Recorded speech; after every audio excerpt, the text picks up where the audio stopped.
The Council turned on Earth. Then humanity's fleet came and left no survivors. Sci-fi, the stars above Earth looked calm, but deep in space the galaxy was changing. Humanity had joined the interstellar community only a few decades earlier. Many alien species watched humans with curiosity, some with respect, and others with quiet fear. Humans had grown fast, building colonies, forming alliances, and creating technology that surprised older civilizations.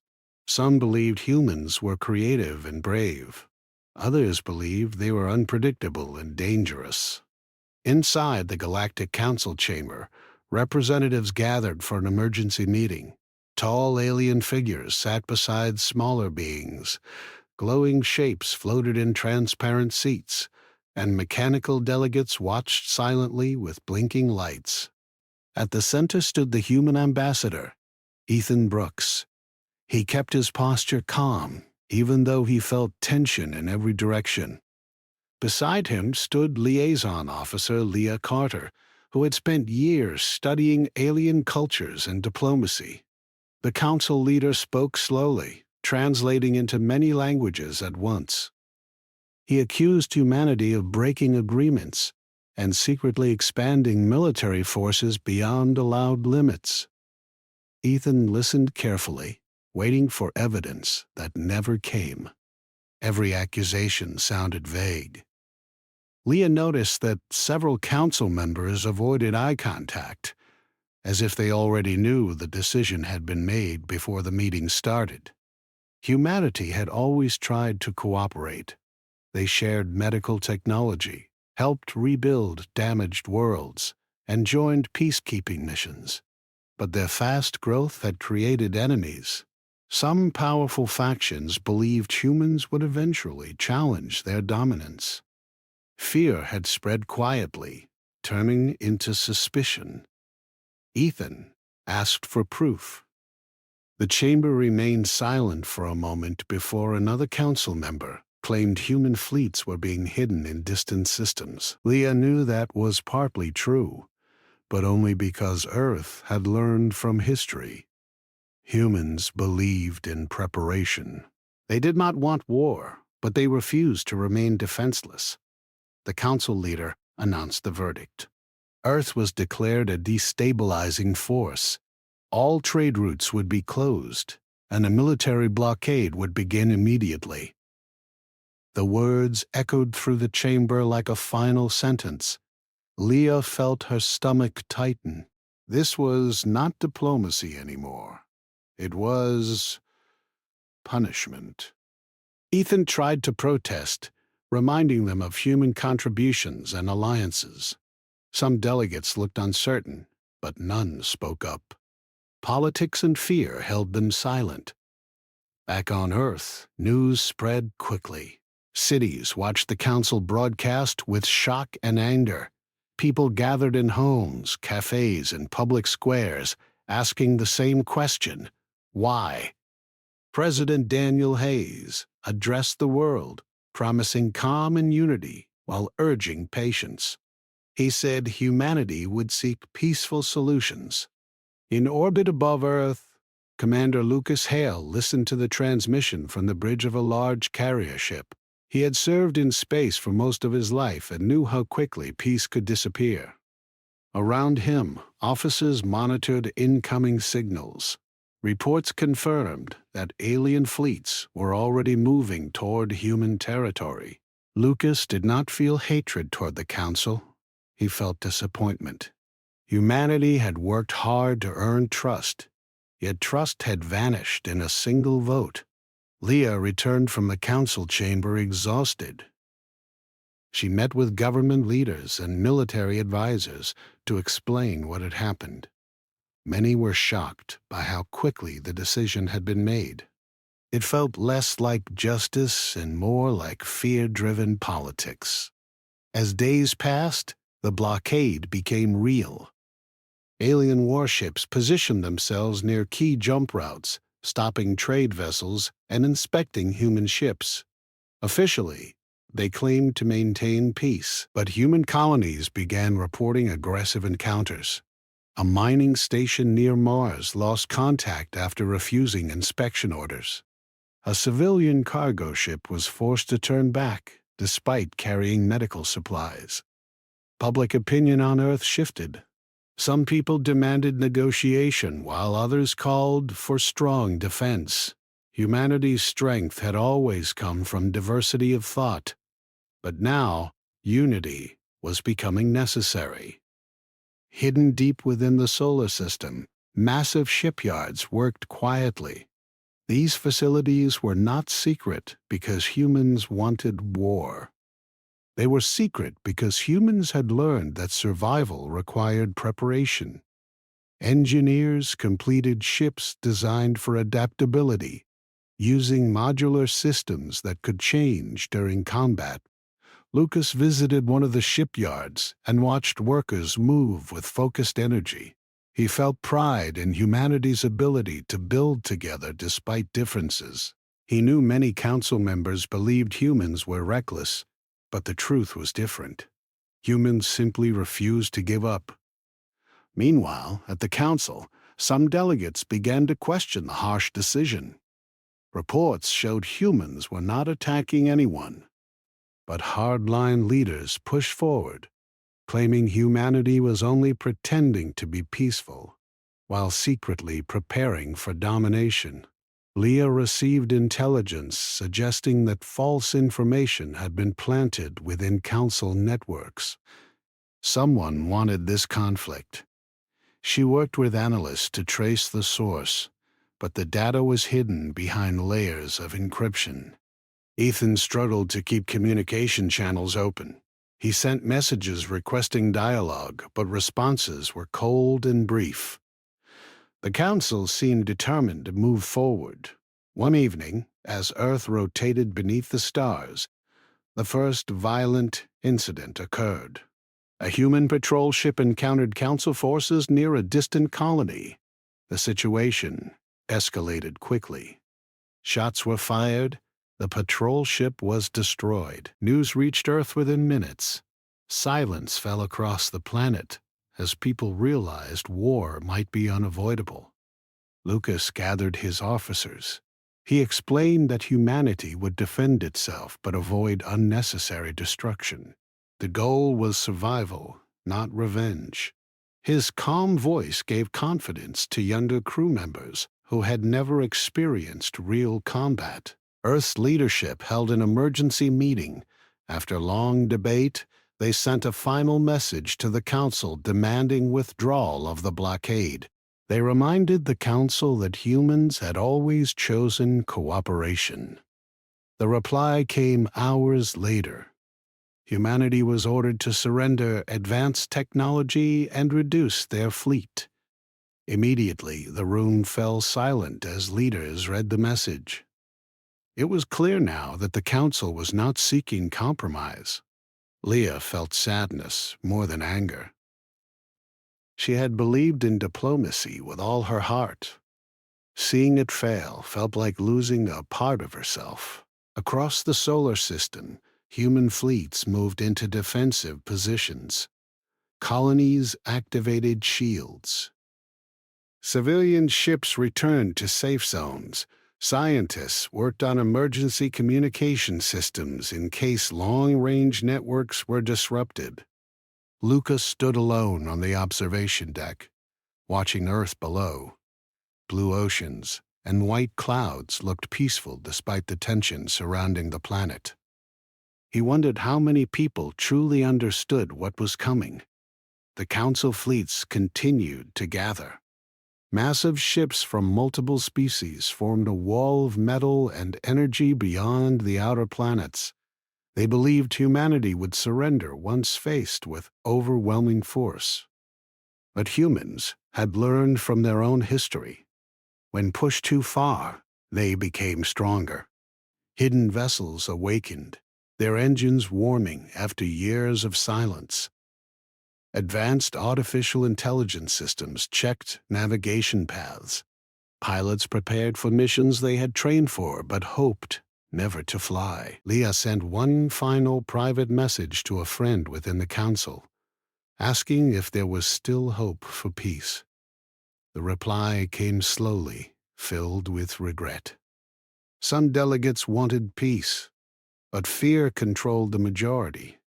As the first wave of council ships crossed into human-controlled space, alarms sounded across military command centers. Lucas received confirmation that the blockade had turned into an invasion. He took a deep breath and gave the order to prepare for engagement. Human ships moved into formation, engines glowing softly against the darkness. Crew members checked weapons, shields, and communication systems. Despite fear, many felt determined. They were not fighting for power or conquest. They were fighting for their home. Far away, the Council Armada advanced with confidence, believing they were about to teach humanity a lesson. They did not yet understand how dangerous humanity could become when survival was at stake. The silence of space broke as the first shots of the war began. Humanity had hoped the Council fleets would stop at the blockade, but their ships continued moving deeper into human territory. Long lines of alien warships advanced in perfect formation, their lights glowing cold and steady against the darkness. They believed victory would be quick.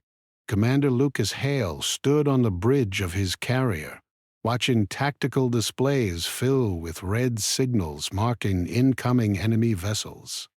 Around him, officers worked quietly, their movements calm but fast. The air felt heavy, not with panic, but with focus. Every crew member understood the importance of this moment. Across the solar system, human ships moved into position. Smaller defense fleets spread out near asteroid belts and colonies. Larger carriers waited farther back, ready to respond if needed. Humanity's strategy was simple: delay the enemy, learn their patterns, and protect civilians. The Council Armada sent a final broadcast ordering surrender. The message repeated in many languages, cold and official. Lucas listened without expression. He knew Earth's answer had already been given. The first clash happened near a mining colony beyond Mars. A small group of human ships faced a larger Council force. Captain Mason Clark led the defense. His ships moved quickly, using the asteroid field as cover. Instead of fighting directly, they dodged and retreated, forcing the enemy to chase them into narrow spaces. Alien commanders grew frustrated.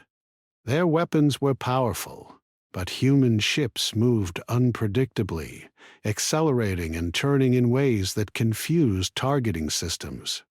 Mason's goal was not to destroy the enemy, but to slow them down. Back on Earth, Leah Carter watched battle reports with a heavy heart.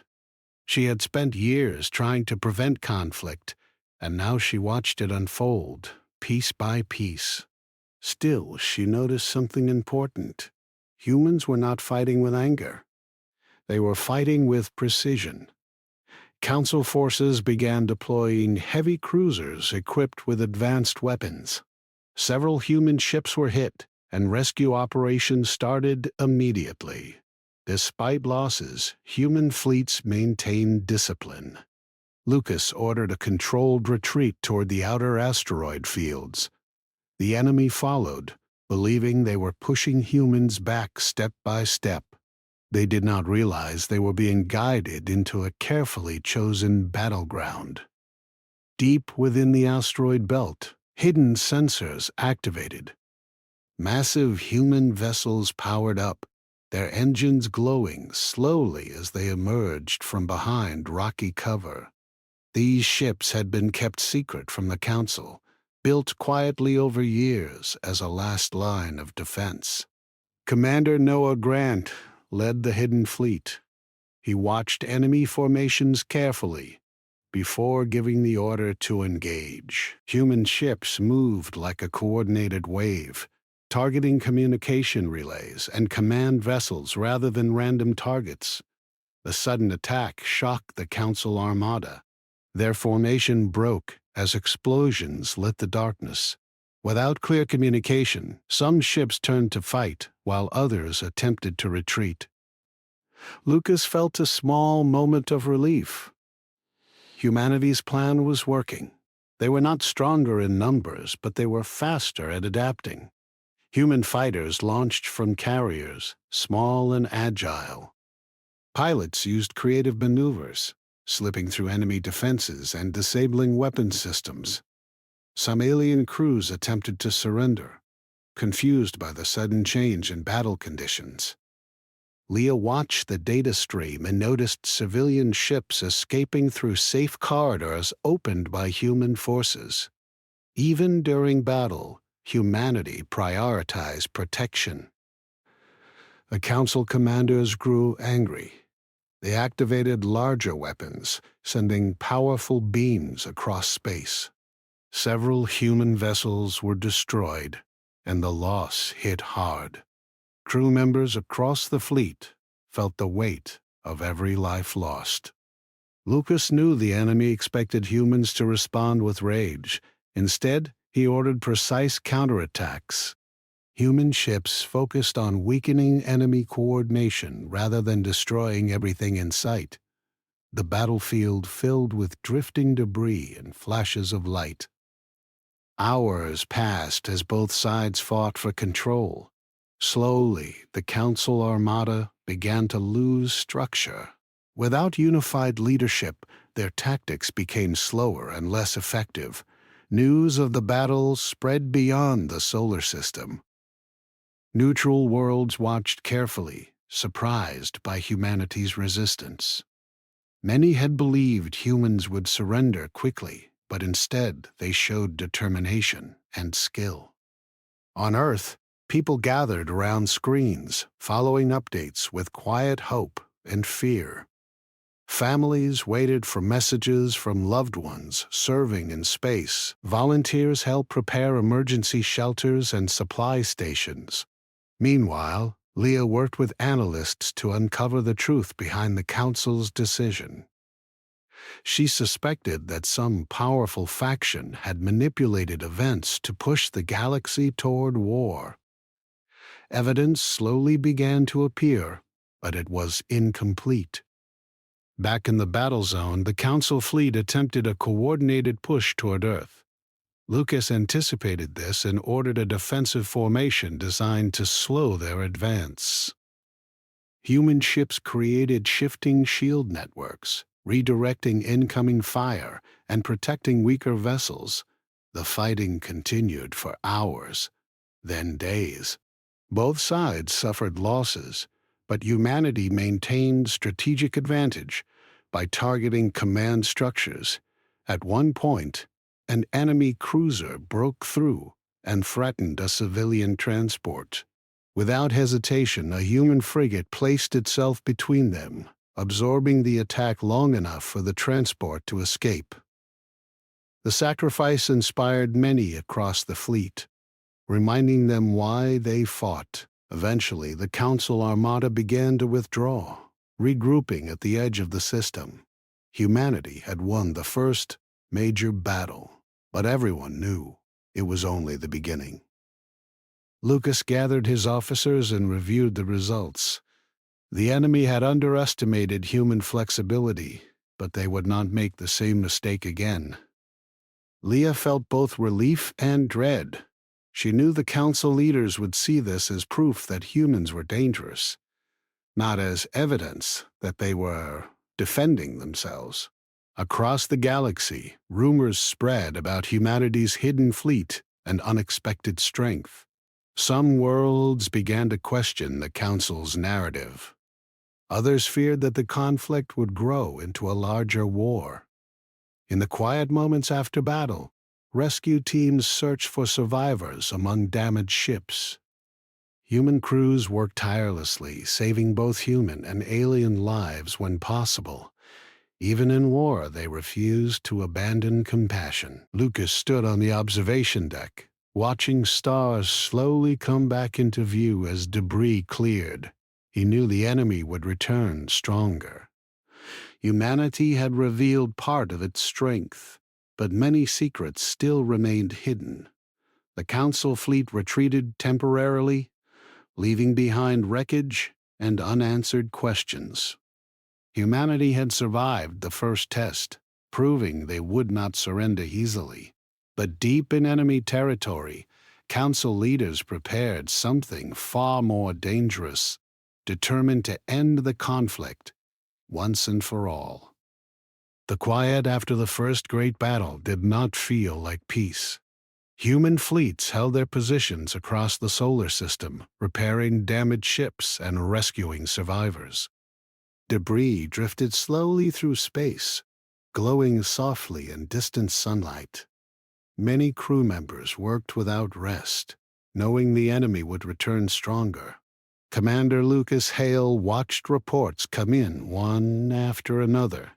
Engineers requested supplies, medical teams asked for evacuation routes, and scouts delivered information about the Council's movements beyond the system.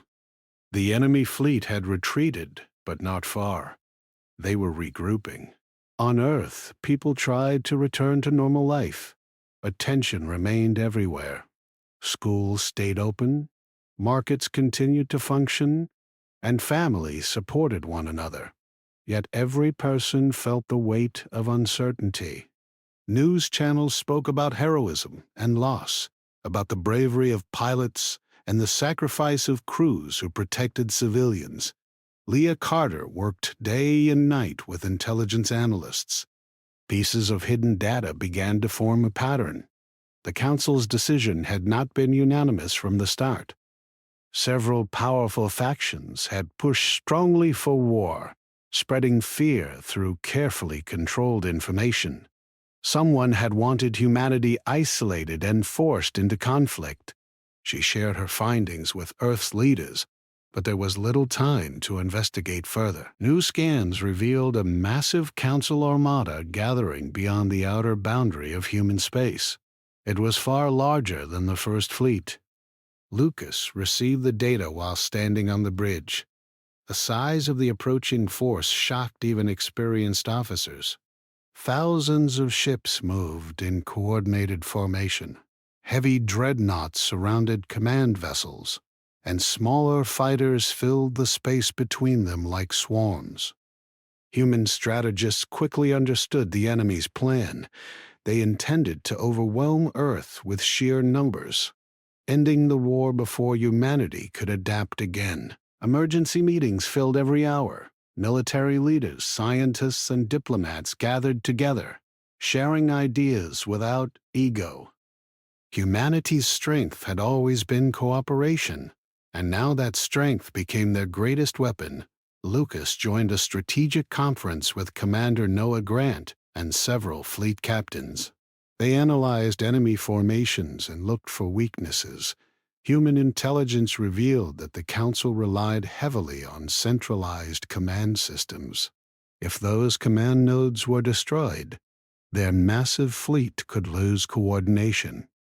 The plan that formed was risky. Humanity would allow the Council armada to enter deeper into the solar system and strike directly at their command core. It required perfect timing and courage. As preparations continued, human colonies began evacuating non-essential personnel. Transport ships carried families away from danger zones. Volunteers helped load supplies, and children watched silently as their parents prepared for uncertain futures. Leah spoke with representatives from neutral worlds who had begun questioning the Council's actions. Some expressed quiet support for humanity but feared speaking openly. The galaxy was watching carefully. The Council armada finally crossed into human-controlled space. Their arrival blocked out stars across multiple sectors. They broadcast a message declaring humanity's resistance proof of their dangerous nature. The message demanded unconditional surrender. Earth did not respond. Instead, human fleets spread out in layered formations. Smaller ships moved into hidden positions behind moons and asteroids. Larger carriers waited silently, engines ready. Lucas walked through the carrier's corridors, speaking briefly with crew members. He saw fear in their eyes, but also determination. Many were young, fighting their first war, yet they stood ready because their home depended on them. When the Council fleet reached the inner system, the battle began. Energy beams flashed through space as enemy ships opened fire. Human vessels responded with controlled bursts, focusing on defense first. Shields glowed bright as they absorbed impacts. Communication channels filled with voices giving coordinates and warnings. The Council Armada advanced slowly but relentlessly. Their commanders believed their overwhelming numbers guaranteed victory. They pushed forward toward Earth, ignoring smaller human groups that retreated ahead of them. This was exactly what humanity wanted. Hidden fleets activated as the enemy crossed key positions. Human ships emerged from shadowed regions, striking suddenly at communication relays and support vessels. Confusion spread through the Council ranks as signals disrupted their coordination. Lucas gave the order to begin the main assault. The human spearhead fleet accelerated toward the enemy's command corps. Ships moved in precise formation, covering one another with layered shields. The battle became chaotic. Explosions filled the darkness, and damaged ships spun slowly through space. Human pilots used creative tactics, drawing enemy fire away from vulnerable targets. Every movement showed adaptability. Council commanders attempted to reorganize, but their communication networks faltered under repeated attacks. Without clear orders, parts of their fleet began acting independently, weakening their overall strength. Leah monitored civilian evacuation routes while watching the battle unfold. She felt a mixture of fear and pride. Humanity had been forced into war, yet they still fought with discipline rather than cruelty. At the front lines, Lucas guided the spearhead toward the command vessels. Enemy defenses grew stronger as they approached. Heavy weapons fired continuously, forcing human ships to weave through dangerous fields of energy. Several human vessels were destroyed during the advance. The losses hurt deeply, but the fleet continued forward. They knew success depended on reaching the command corps. Noah coordinated support units that attacked from multiple directions, creating openings in enemy defenses.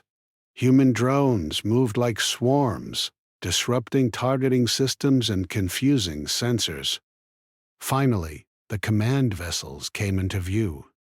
Massive ships protected by layers of shields floated at the center of the Council Armada. Destroying them would change the battle completely. Lucas ordered concentrated fire. Human ships focused every available weapon on the shield generators. Waves of energy struck repeatedly, slowly weakening defenses. Council ships rushed to intercept, but their lack of coordination slowed their response. The moment came when a gap opened. Human vessels surged forward, unleashing precise strikes against communication hubs. One by one, command signals faded. Without leadership, chaos spread through the Council fleet. Some ships attempted retreat, others continued firing blindly, and many simply drifted as systems struggled to reconnect. Human forces pressed their advantage, targeting key structures rather than random destruction. Within hours, the once organized armada began to collapse. Across the galaxy, observers watched the battle in disbelief. Humanity, once seen as weak newcomers, had challenged one of the most powerful coalitions in history. As the fighting slowed, human fleets maintained defensive positions, ensuring no sudden counterattack would occur. Rescue teams again moved through damaged areas, searching for survivors regardless of species. Lucas felt exhaustion, but also relief. The plan had worked, but the war was not finished. He knew the Council would not accept defeat easily.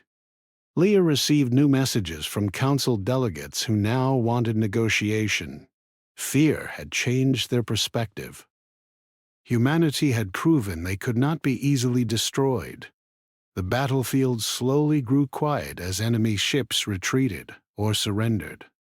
Humanity had survived another impossible test, yet everyone understood that the final outcome of the war still remained uncertain, and the next decision would shape the future of the entire galaxy. The silence after the great battle felt heavier than the fighting itself. Across the solar system, broken ships drifted slowly through space. Small lights from rescue craft moved between them like distant fireflies. Humanity had survived the largest assault ever launched against them, but the cost had been high. Commander Lucas Hale stood on the bridge of his carrier and looked at the tactical screen. The once massive Council armada was scattered. Some ships had surrendered. Others were fleeing beyond the edge of human space. A few remained disabled, waiting for assistance. He did not feel victory in that moment. He felt responsibility. Reports arrived every minute. Damage assessments, casualty numbers, requests for medical aid.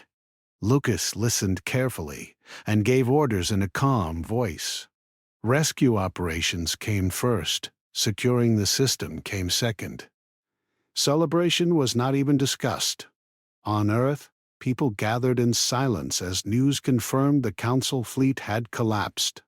There were tears for those who would not return. There was relief that Earth still stood. There was also a deep understanding that the galaxy had changed forever. Leah Carter worked with diplomats and intelligence officers as emergency signals began arriving from several Council worlds. The leaders who had once demanded surrender were now requesting negotiation. Some claimed they had been misled. Others blamed radical factions within their own governments. Evidence continued to surface. The false reports that painted humanity as a secret threat had been created by a small but powerful alliance within the Council. These leaders had feared humanity's rapid growth. They believed crushing Earth early would protect their own power. Now their plan had failed. In deep space beyond the solar system, the last organized group of Council warships attempted to regroup. Their commanders argued over what to do next. Without centralized leadership, confusion spread among them. Some wanted to continue fighting out of pride. Others wanted to retreat and prevent further destruction. Lucas received a transmission request from one of the remaining Council admirals. The request surprised him. It asked for a ceasefire discussion. He gathered his senior officers before accepting the communication. The image that appeared on the screen showed a tired alien commander whose once proud fleet had been reduced to fragments. The admiral admitted defeat in careful words. He asked for terms that would prevent total destruction of his remaining ships. Lucas answered in simple language. Humanity had never wanted war. They would accept surrender and safe withdrawal, but only if all hostile actions ended immediately and Council leaders responsible for the attack agreed to stand trial before a neutral tribunal. The admiral hesitated but finally agreed to transmit the conditions to his superiors. While negotiations began, human fleets maintained full readiness. No one trusted sudden peace. Leah traveled once again to the Galactic Council chamber, this time under heavy guard. The chamber looked different from before.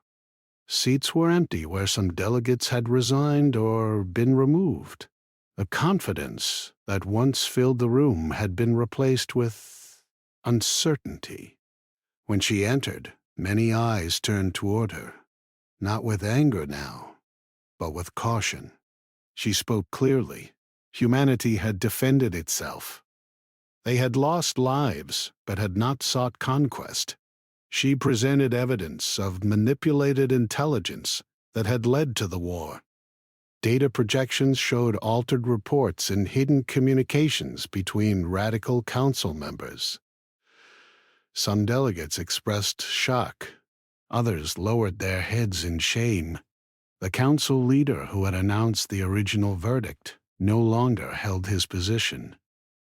A temporary chairperson asked for cooperation to rebuild trust. Leah agreed, but she made one point clear. Humanity would never again accept decisions made without proof and open debate. Back in the solar system, human engineers began rebuilding damaged stations. Colonies reopened trade lanes slowly. Medical ships treated wounded from both sides. Human crews even assisted injured alien soldiers, proving that their fight had been defensive, not hateful. Lucas visited a memorial site established aboard his carrier. Names of the fallen were displayed in quiet light. Crew members stood in silence. He reminded them that their sacrifice had protected billions of lives. Across the galaxy, neutral worlds reconsidered their position. Many had remained silent when the Council turned against Earth. Now they saw that fear had nearly destroyed stability for everyone. Several governments reached out to humanity for partnership. The trial of the radical council leaders began weeks later on a neutral station. Evidence showed how they had planted false information and pushed for aggressive action. Their goal had been to control the galaxy by removing a rising power. The proceedings were broadcast across many systems. Transparency became a symbol of the new era. Humanity insisted that justice be fair, not cruel. Meanwhile, the remaining council fleets completed their withdrawal from human space. The once proud armada had been reduced so completely that few ships escaped intact. The phrase "left no survivors" became a common rumor, but the truth was more complex. Humanity had not hunted down every enemy. They had broken the invading force so thoroughly that it could no longer function. The power balance of the galaxy shifted overnight. Lucas stood again on the observation deck, looking down at Earth. Blue oceans shimmered peacefully, as if unaware of how close destruction had come. He thought about how quickly trust had been replaced by war. He knew humanity would never again be seen as weak newcomers.